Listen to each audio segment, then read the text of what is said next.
Once राज्य शिशु शिक्षा सदन heartily welcomes to you in the world of translation. Now I am going to teach you translation part 3rd. Dear students, प्रिय विद्यार्थियों, जैसा कि इसके पहले वाले वीडियो में आपको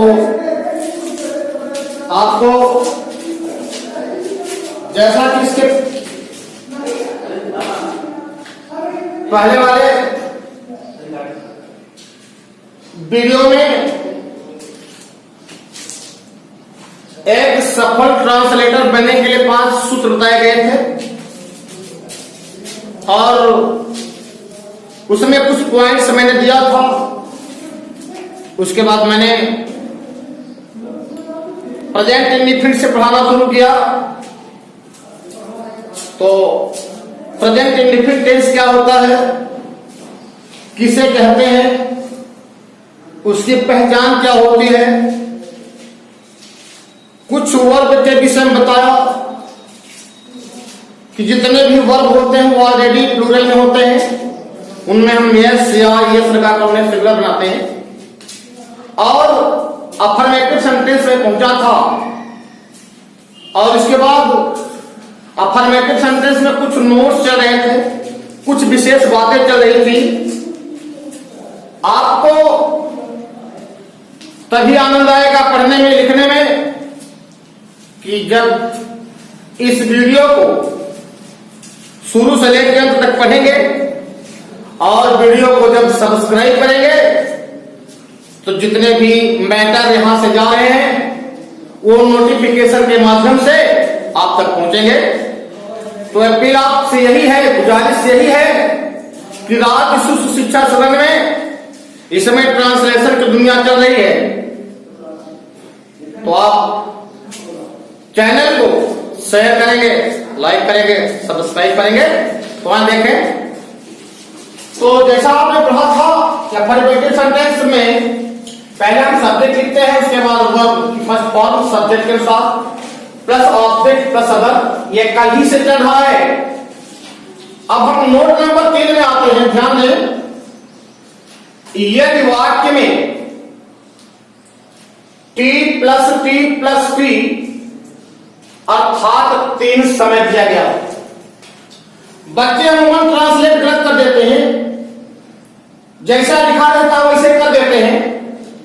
तो मैं आपको ये समझा रहा हूं कि यदि वाक्य में टी प्लस टी अर्थात 3 समय दिया गया हो, ये टी ये होते हैं एडवर्ब ऑफ टाइम, ये एडवर्ब ऑफ टाइम होते हैं, क्रिया विशेषण समय होते हैं।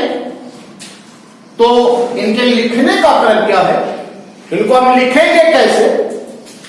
तो यार इनके लिखने का क्रम होता है, सबसे छोटा की लिखेंगे, पहले वाक्य में सबसे छोटा की लिखेंगे, प्लस उससे बड़ा की लिखेंगे, प्लस सबसे बड़ा की लिखेंगे। इस तरह से लिखने का क्रम होता है। तो हम आपको समझा रहे हैं। जैसे मोहन यहां सोमवार को सुबह 7 बजे आता है, ये उदाहरण है। आता है क्लास वक्ता के बाद हो आया है, तो पकड़ लिया आपने वाक्य को पकड़ा कि वाक्य हमारा प्रेजेंट इंडेफिनिट में है। Thank you. मोहन यहां सोमवार को सुबह 7 बजे आता है, तो आपने पकड़ लिया क्रिया के माध्यम से, के बाद हो आया है, इसलिए प्रेजेंट इंडेफिनिट है। ठीक, अब हम आते हैं, देखें मोहन यहां आपका सब्जेक्ट है, आता ये आपका वर्ब है, और सोमवार यहां टी है, सुबह यहां टी है, समय है, और यहां टी यहां भी है। तो विद्यार्थी ध्यान देंगे, बड़े मेहनत से राज्य शिशु शिक्षा सदन के अध्यापकों के द्वारा पढ़ाई की जा रही है। तो आपसे अपील है कि हम टॉपिक को लिखेंगे जरूर। मोहन यहां सोमवार को सुबह 7 बजे आता है। तो बच्चे ध्यान दें, एक टी सोमवार है, एक समय है सुबह, एक समय है 7 बजे। तो इसमें 3 समय दिया गया है।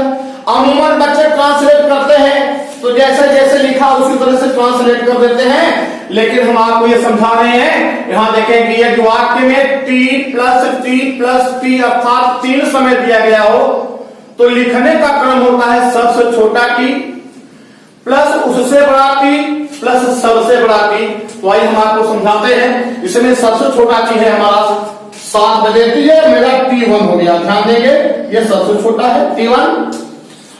अब T2 कौन है? उसके बाद उससे बड़ा 7 बजे से बड़ा क्या है? सुबह 7 बजे से बड़ा सर है आपका सुबह, ये इसलिए T2 हो गया। ये T2 हो गया। और इससे बड़ा T क्या है? इससे बड़ा T है हमारा सोमवार। इस तरह से इसमें सबसे छोटा T, सबसे छोटा समय हमारा 7 बजे है। उसके बाद उससे बड़ा समय क्या है? सुबह है। उसके बाद क्या है? सोमवार। तो ये आपको समझ में आ गया। तो आइए हम ट्रांसलेट करते हैं। ध्यान दें, जरा सा कुछ पॉइंट है, ध्यान दें इधर। देखें बच्चे, यहां देखें, निश्चित समय के लिए आपको सब कुछ दर्शाते हुए निश्चित समय के लिए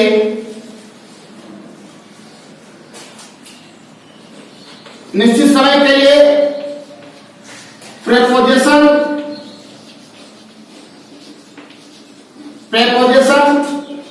एट का प्रयोग होता है। एट का प्रयोग होता है। तो कुछ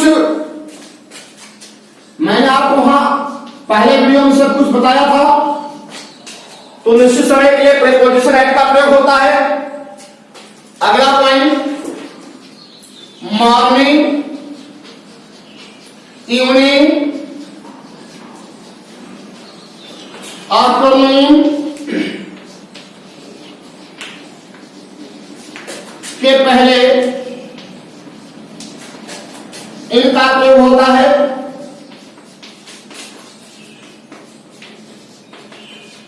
ध्यान देंगे। और दिनों के नाम के पहले आन का प्रयोग होता है। दिनों के नाम के पहले आन का प्रयोग होता है। देखेंगे, ये ट्रांसलेशन पार्ट 3 में चल रहा है। तो मोहन यहां सोमवार को सुबह 7 बजे आता है।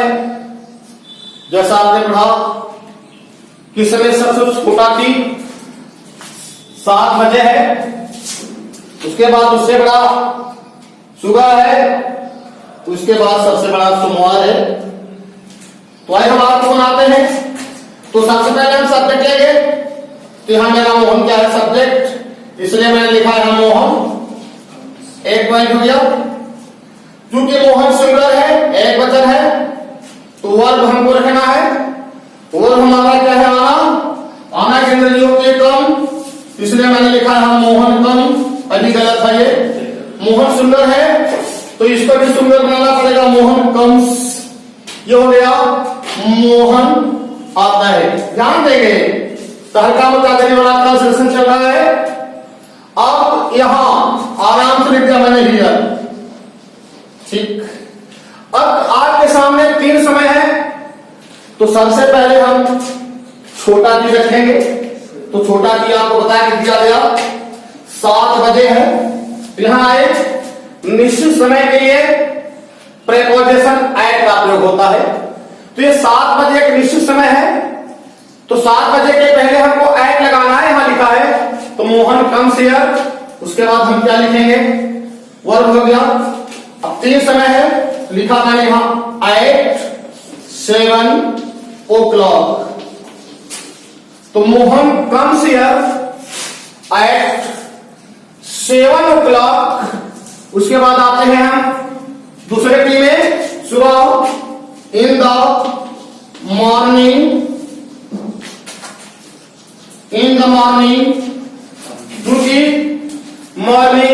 आफ्टरनून के पहले इनका प्रयोग होता है।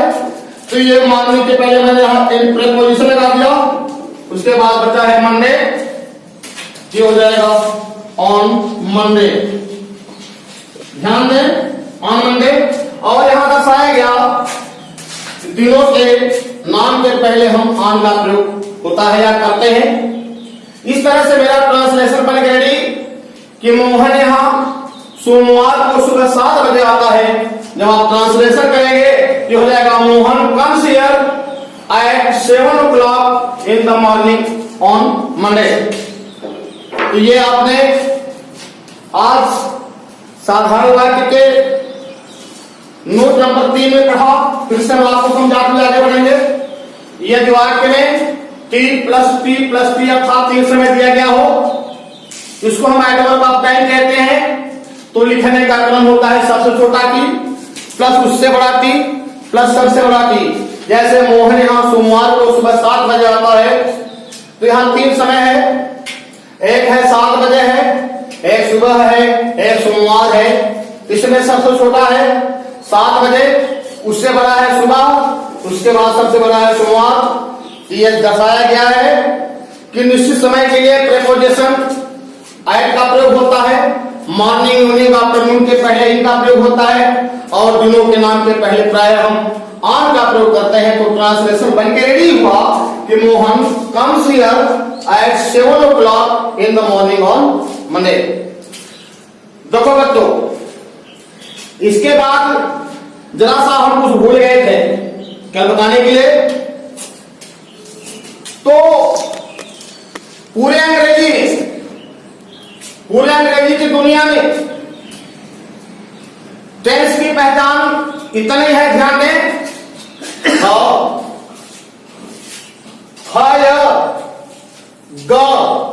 ये चाहिए। आप कहीं से कोई भी वाक्य बोलेंगे, कहीं भी कोई भी वाक्य आप बोलेंगे, तो जो ये हिंदी की पहचान मैंने यहां दिया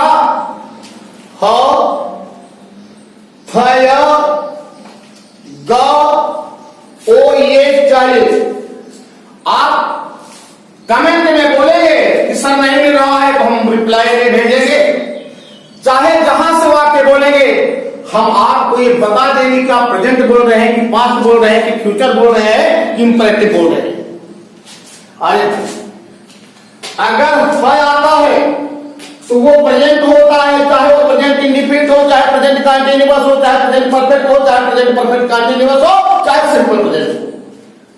अगर ह आ गया, देखे ना वीडियो पढ़ाओ इधर सम्मान, अगर ह आ गया तो सिंपल हो प्रेजेंट हो जाएगा।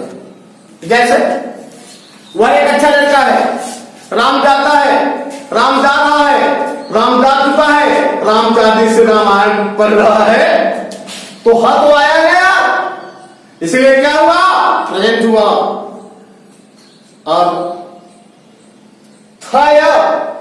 राम जाता था, राम गया, मैंने ताजमहल देखा, मैं करतारपुर गया, ये आ गया तो ये पास हो गया। और वह जाएगा, वह लिखेगा, वह खाएगा, वह 4 दिन से पढ़ रहा होगा। अगर गए आ गया तो फ्यूचर की दुनिया हो गई, क्यों बाबू? और है आ गया तो प्रेजेंट की दुनिया हो गई, और था आ गया तो किसकी दुनिया हो गई? पास्ट की दुनिया हो गई। और ओ ये आ गया तो इंपरेटिव हो जाएगा, और चाहिए आएगा तो तमाम नियम होते हैं उसके लिए। तो मेरे कहने का मतलब यह है कि पूरे ट्रांसलेशन की पहचान ओ ये चाहिए। प्रेजेंट दर्शाता है, या पास्ट बताता है, फ्यूचर बताता है, ओ ये इंपरेटिव बताता है, और चाहिए। बाकी तमाम नियम है, ट्रांसलेशन के तमाम नियम है।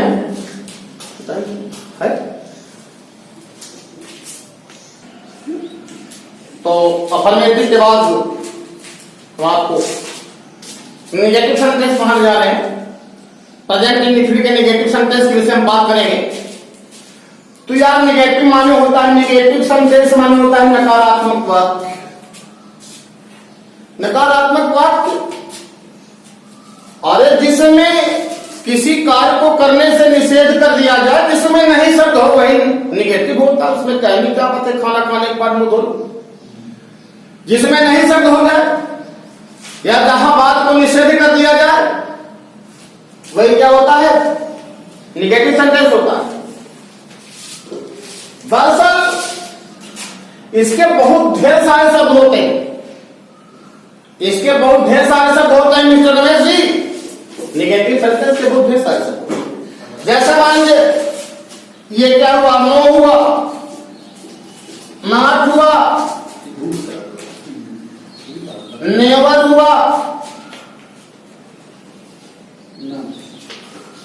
नाइदर हुआ, नन हुआ, नो वन हुआ, etc। तो जैसे ये हुआ, नो हुआ, नॉट हुआ, नेवर हुआ, नाइदर हुआ, नन हुआ, नो वन हुआ, ये सब निगेटिव वर्ड होते हैं। ये सब क्या होते हैं, नकारात्मक वाक्य होते हैं, नकारात्मक शब्द होते हैं। अगर हम बच्चों से पूछ लें यार what is the difference between no and not, तो 7 हो जाते हैं। They become silent. मेरा क्वेश्चन है what is the differences between no and not, तो नहीं बता सकते। अरे पहले यार नो नॉट है क्या ये, अरे नो नॉट नेवर नन और नो वन ये एडवर्ब होते, ये क्या होते हैं, ये एडवर्ब होते हैं। तो ये निगेटिव वर्ड है और ये सारे एडवर्ब होते हैं। तो मैंने क्वेश्चन छेड़ दिया आपसे, ठीक। जैसे no not, I have no pen, मेरे पास पेन नहीं। आई हैव नो पेन, मेरे पास पेन नहीं है।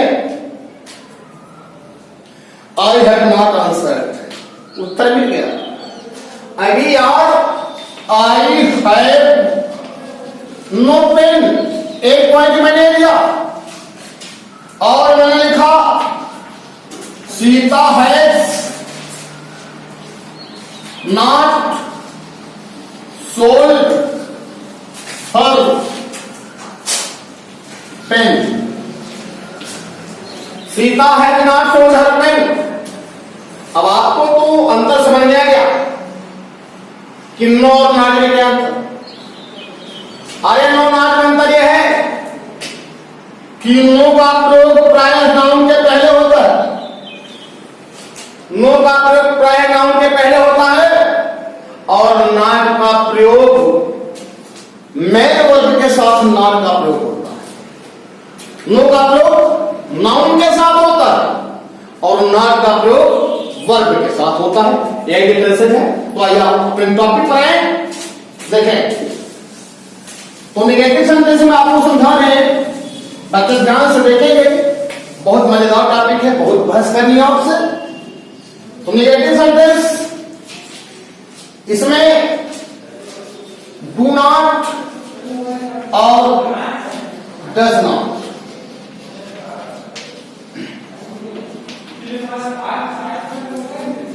तो एक बच्चों के अंदर एक टेंडेंसी बन गई है, बच्चे याद करते हैं आई यू वी दे के साथ डू नॉट और ही सी ने के साथ डज नॉट लगाते हैं। वो क्या करने की जरूरत है? अरे भाई डू क्या है, प्लूरल है, डज क्या है, सिंगुलर है। तो डू नॉट क्या है, ये प्लूरल का निगेटिव है, ये बहुवचन का निगेटिव है। कैसे? क्योंकि डू हमारा क्या है, ये प्लूरल है, और डज हमारा क्या है, सिंगुलर है। डज हमारा सिंगुलर है, ये हमारा सिंगुलर है, ये हमारा सिंगुलर है, और डू हमारा प्लूरल है। तो डू नॉट ये क्या हुआ आपका, प्लूरल निगेटिव हुआ। ध्यान देंगे, ये प्लूरल निगेटिव, अर्थात ये प्रोनाउन क्या लेगा, आई यू वी और दे। ध्यान देंगे, ये किसी ने पूछा, आपसे यह पूछा कि डू नॉट, तो बच्चे रखते हैं कि आई यू वी और दे के साथ डू नॉट लगता है, ही सी और ले के साथ डज नॉट लगता है, रटते पड़े रहते हैं। उससे नहीं मतलब है, क्योंकि आप बाद में पढ़े। अरे भाई डू क्या होता है? प्लूरल होता है। डज क्या होता है? सिंगल होता है। अब नॉट लगा दिया तो डू नॉट हो गया, तो प्लूरल का नेगेटिव डू नॉट हो गया, और डज सिंगुलर है इसमें नॉट लगा दिया तो डज नॉट किसका नेगेटिव हो गया? सिंगुलर सब्जेक्ट का। वही हम आपको समझाते हैं।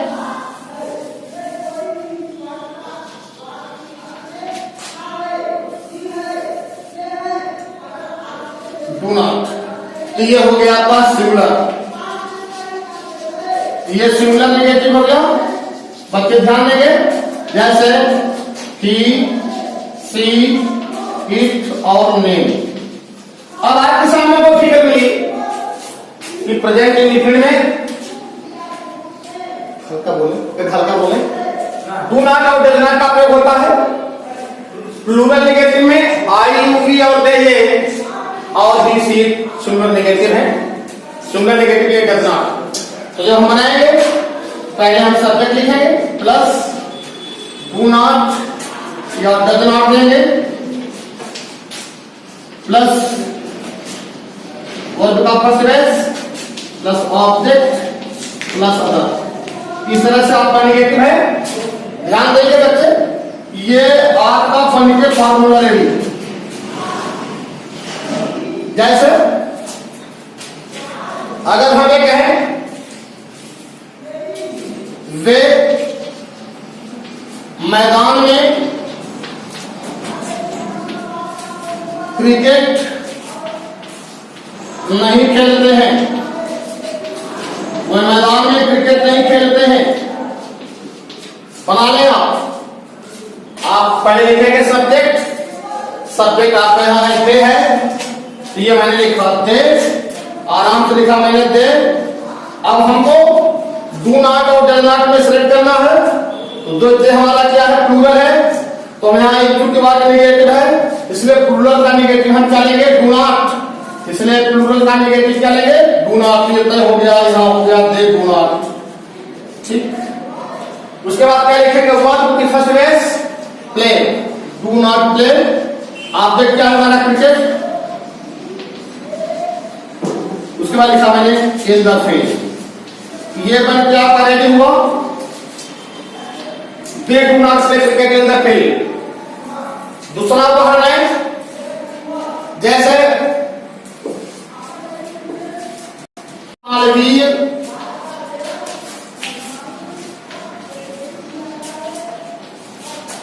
प्रतिदिन सायंकाल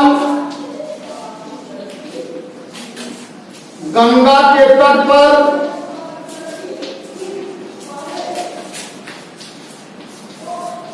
धीरे धीरे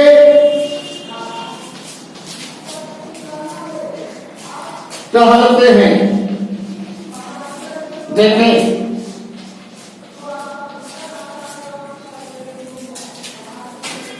सत्य प्रकाश मालवीय प्रतिदिन सायंकाल गंगा के तट पर टहलते हैं। इसको ट्रांसलेशन करना है बहुत ईजी। जितने ही बड़े ट्रांसलेशन होते हैं उतना ही इजी होता है, जितने ही छोटे ट्रांसलेशन होते हैं उतना ही कठिन है। कुछ नहीं है आइए हम इसको सब अलग अलग कर दे रहा हूं, जादू चल रहा है, कुछ कुछ अलग कर दे रहा हूं सबको। अरे यार कौन कहता है? आया उत्तर सत्य प्रकाश मालवीय। तो सत्य प्रकाश मालवीय आपका सब्जेक्ट हो गया, ये कार्य कर रहे हैं भाई साहब। और क्या करते हैं? कहते हैं, क्योंकि प्रथा क्या है?